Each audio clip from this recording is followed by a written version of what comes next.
परेशान है कि कब्र में अंदर जाने से डर क्यों, कब्र में तो मेरे मुस्तफा आएंगे। आज हमारा सुन्नी मुआशरा ये कहता है, लेकिन मुस्तफा आएंगे, मुस्तफा मदद करेंगे, मुस्तफा शफाअत करेंगे, कल अल्लाह के बारगाह में सिफारिश करके हमें और आपको जन्नत में ले जाएंगे। आज हम ये तकरीर कर रहे हैं, हमारा मुआशरा सुन रहा है और इसी में नमाज रोजा हर चीज को खत्म कर देना है कि हमारे नबी तो शफाअत करेंगे। ये हमारा भी ईमान है कि मेरे मुस्तफा शफाअत करेंगे, मेरे मुस्तफा कब्र के अंदर जलवा दिखाएंगे, मेरे नबी कब्र के अंदर तशरीफ लाएंगे। लेकिन किसके कब्र में आएंगे और किसकी शफाअत करेंगे और किसकी मदद करेंगे? आज हम दाढ़ी नहीं रखते हैं, मुस्तफा के दिल में ठेस पहुंचा रहे हैं। मेरे मुस्तफा ने कहा है मेरी आंखों की ठंडक की नमाज, आज हम नमाज नहीं पढ़ते हैं और ये कहते हैं कि या रसूल अल्लाह कब्र में मेरी मदद फरमाइए। किस एतबार से आप ये दावा करते हो कि हम रसूलुल्लाह से मोहब्बत करते हैं? सिर्फ जबान से मुस्तफा का नाम लेना असल मकसद नहीं है, सिर्फ मुस्तफा का नाम जबान से निकालना ये बड़ी बात नहीं है, बल्कि जबान के साथ साथ देखना ये पड़ेगा कि मुस्तफा के नवासे सैयदना इमाम हुसैन, जिसे जन्नत में नौजवानों का सरदार कहा गया, करबला के मैदान में जंग कर रहे हैं, लेकिन नमाज की हालत में वो अल्लाह के राह में शहीद हो रहे हैं। ये है मोहब्बत, ये मोहब्बत नहीं है या हुसैन सर में पट्टी बांधकर, हाथ में धागा बांधकर और झुनझुनी लटकाकर या हुसैन कह के और हम निकल रहे हैं। ये हुसैन से मोहब्बत और मुस्तफा से मोहब्बत नहीं है, बल्कि हुसैन पाक से मोहब्बत अगर न करना चाहते हो, नबी पाक से अगर मोहब्बत करते हो तो फिर नबी के सुन्नतों को अपनाओ, नबी ने जो तरीका बताया उस पर अमल करो। मुस्तफा की आंखों की ठंडक है नमाज, और यहाँ तक नमाज वो फर्ज इबादत है कि गौसे पाक रज़ी अल्लाह ताला अन्हु का जो महीना आने वाला है, मेरे गौसे पाक इरशाद फरमाते हैं कि अगर कोई बेनमाजी, मेरे नजदीक इतना बड़ा बुरा चीज है कि अगर वो मर जाए तो उसे मुसलमानों के कब्रिस्तान में भी दफन मत करो। आज हम क्या कर रहे हैं? जिस नमाजों को हम इतना हल्का ले रहे हैं, लेकिन वही नमाज इतनी बड़ी इबादत है कि मेरे पीर गौसे आजम इरशाद फरमाते हैं कि मेरे नजदीक बेनमाजी वो है कि अगर कोई बेनमाजी शख्स अगर मर जाए तो उसे मुसलमान के कब्रिस्तान में भी दफन मत करो। जब पूछने वालों ने पूछा क्या है बड़े पीर सैयदना शेख अब्दुल कादिर जिलानी, ऐसा आप क्यों कह रहे हैं? तो गौसे पाक इरशाद फरमाते हैं कि बेनमाजी अल्लाह के नजदीक इतना बुरा है कि बेनमाजी के ऊपर अल्लाह की लानत बरसती है। अल्लाह को बेनमाजी जिस जगह पर बैठे अल्लाह वहां से बरकतों को उठा लेता है, बेनमाजी जिस जगह पर बैठे अल्लाह वहां से रहमतों को उठा लेता है।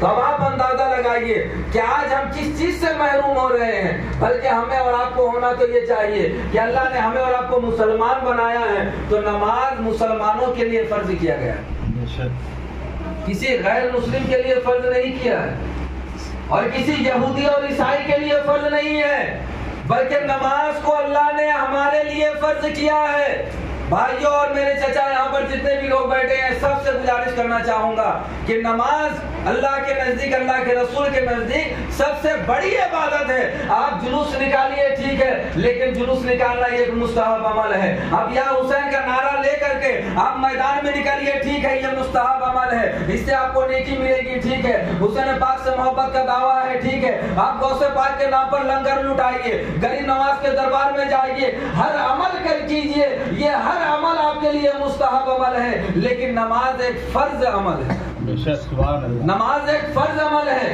जुलूस के साथ साथ आपका जुलूस जो है रब के बारगाह में तब कबूल होगा जब आप फर्ज को अंजाम देंगे। बेशक आपका मजार जाना, अल्लाह के वली के दरबार में जाना उस वक्त काबिल कबूल होगा जब आप दुनिया के अंदर फर्ज को अंजाम देंगे।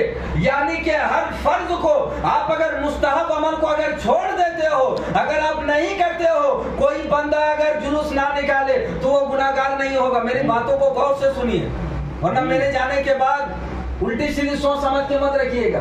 जो मैं पॉइंट वाली बात बता रहा हूँ, जुलूस निकालिए ठीक है, अच्छी बात है, लेकिन अगर कोई ना निकाले तो गलत भी नहीं है। आप मजार जा रहे हो, आपके दिल में वली अल्लाह के लिए मोहब्बत है, अगर कोई मजार ना जाए ठीक है, ये उनका अकीदा है, ये उनका मामला है, लेकिन अल्लाह के वली से मोहब्बत करते हैं। ऐसे भी लोग हैं जो पूरी जिंदगी अजमेर नहीं जा रहे हैं, वो नहीं जा पा रहे हैं, लेकिन उनका इंतकाल हो जा रहा है। तो क्या वो गौ से पाक के मानने वाले नहीं है? वो गरीब नवाज के मानने वाले नहीं है? तो दिल में आपका खुदा है, दिल में आपके अल्लाह के वली है। ठीक है, अगर अल्लाह ने आपको औकात दिया है आप जाइए, लेकिन अगर कोई इंसान नहीं जाता है तो गोया कि ऐसा नहीं है कि वो गुनाहगार है। लेकिन अगर आप जाते हो तो ये अच्छा अमल है। वलियों के बारगाह में जाना ये एक तरीके से अगर देखा जाए तो ये एक बहुत अच्छा अमल है। जुलूस निकालना ये बहुत अच्छा अमल है, लंगर लुटाना ये बहुत अच्छा अमल है, मिलाद मनाना ये बहुत अच्छा अमल है। लेकिन याद रखना, ये अमल जिस जगह पर अच्छा है उस जगह पर मुस्तहब भी है। अगर आप मुस्तहब को नहीं करते हो तो गोया कि आप गुनाहगार नहीं होंगे। लेकिन नमाज एक ऐसी इबादत है कि अगर आपने एक वक्त के नमाज को अगर आपने छोड़ा है तो कल अल्लाह के बारगाह में एक वक्त नमाज छोड़ने का हिसाब देना पड़ेगा। ये सब अमल जो हम कर रहे हैं अच्छा काम है, लेकिन ये मुस्तहब अमल है। अगर हम करेंगे तो इससे फायदा है, इससे हमें और आपको नेकी मिलेगी, और एक दो नेकी नहीं हजारों हजार नेकी मिलेगी। लेकिन अगर आप नहीं करते हो तो गोया कि आप गुनाहगार भी नहीं होंगे। ऐसी बात नहीं है कि अगर कोई जुलूस ना निकाले या अगर जुलूस में शरीक ना हो तो गोया कि वो बंदा गुनाहगार है। ऐसा भी नहीं है कि आप गरीब नवाज के दरबार में अगर ना जाओ, करबला अगर आप ना जाओ तो गोया कि आप गुनाहगार हो जाओगे। ऐसी बात नहीं है। यही वजह है कि आज हमारे समाज के अंदर जो हदीसों कुरान के अंदर नहीं है, आज उस पर ज्यादा अमल किया जा रहा है, और जो हदीस और कुरान के अंदर है आज का मुसलमान उससे बहुत दूर जा चुका है। हाजी साहब, आपने देखा होगा कि हमारे मुआशरे के अंदर किस तरह से बुराइयां फैली हुई है। चाहे आप वो मुहर्रम का महीना ले ले, या आप ईद मिलादुन नबी का महीना ले ले, या आप और दिगर जो हम सुन्नी हजरात जो काम को अंजाम देते हैं वो महीना आप ले ले, तो आप मुहर्रम के महीने में अगर आप देखोगे तो आपको ये पता चलेगा कि मुहर्रम के महीने में जो ना कि किसी हदीस में साबित है, ना किसी अल्लाह वालों के किताब के अंदर शामिल है, लेकिन नया नया फतवा आज हमारे समाज के अंदर ये पाई जाती है कि खिचड़ी नहीं पकाना चाहिए, चूल्हा नहीं जलाना चाहिए, साग नहीं खाना चाहिए, मछली नहीं खाना चाहिए। बल्कि ये सब ना ही किसी किताब से और ना ही किसी सुन्नत से और ना ही किसी हदीस से साबित है। बल्कि आज देखा अगर ये जाए तो जो हदीसों कुरान में नहीं है आज हमारा मुआशरा उस पर अमल कर रहा है, और जो हदीसों कुरान की रोशनी में हमें और आपको बताया गया है आज हम उस पर अमल करते हुए नहीं नजर आ रहे हैं। आज हम किस जगह पर जा चुके हैं, जरा आपने गौर करके देखा है। मुहर्रम का महीना ले ले या आप ईद मिलादुन नबी का महीना ले ले, इन तमाम महीनों में इमाम हुसैन से मोहब्बत किस तरह से करनी चाहिए। इमाम हुसैन से मोहब्बत सिर्फ झंडा लेकर, पट्टी बांधकर, कमर में पैर में घुंघरू लगाकर, ये सब मोहब्बत हुसैन नहीं है। बल्कि मोहब्बत हुसैन का नाम तो ये है कि मेरे हुसैन ने जो करबला के मैदान में यजीद के साथ जंग किया था, तो इमाम हुसैन का मिशन यही था कि दुनिया में नमाज आम हो जाए, दुनिया में कुरान आम हो जाए, दुनिया में नाना जान का शरीयत आम हो जाए, दुनिया से झूठ गिबत चुगली मिट जाए। यही कह के परचम को करबला के मैदान में हुसैन ने गाड़ कर दुनिया वालों को ये पैगाम दे दिया कि दुनिया से जहालत को खत्म करो और शरीयत मुस्तफा को आम करो। यही मिशन तो था मेरे हुसैन का, यही मिशन तो मेरे हुसैन का था।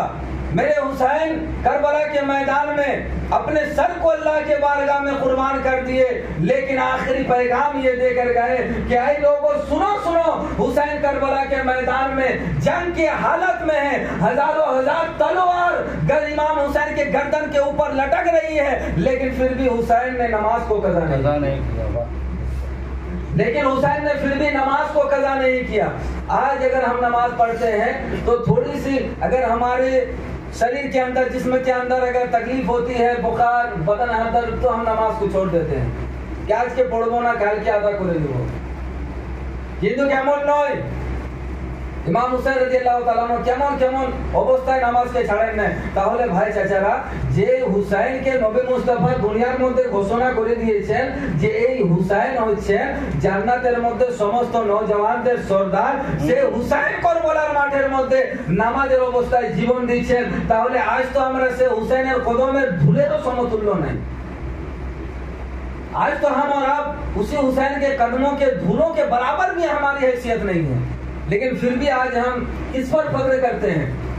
हजरत मौला अली मुश्किल कुशा रज़ियल्लाहु ताला अन्हु की जिंदगी को उठाकर देख ले तो पता ये चलेगा कि वो अली जिसकी कोई नमाज कज़ा नहीं है, वो अली पूरी जिंदगी जिसे मेरे नबी ने दुनिया में कहा है कि ये अली है जन्नती, अबू बकर जन्नती, उमर जन्नती, उस्मान जन्नती, अबू उबैदा इब्न जर्रती, 10 सहाबा इकराम को इस दुनिया के अंदर मुस्तफा ने नाम पकड़कर जन्नती कहा है, लेकिन फिर भी अगर उनकी जिंदगी को अगर आप उठाकर देखोगे तो वो अबू बकर सिद्दीक रज़ियल्लाहु ताला अन्हु जो रात के 3 हिस्से करते थे, रात के 3 हिस्से करते थे, और वही अबू बकर सिद्दीक का मर्तबा पता है। अबू बकर सिद्दीक की शख्सियत वो शख्सियत है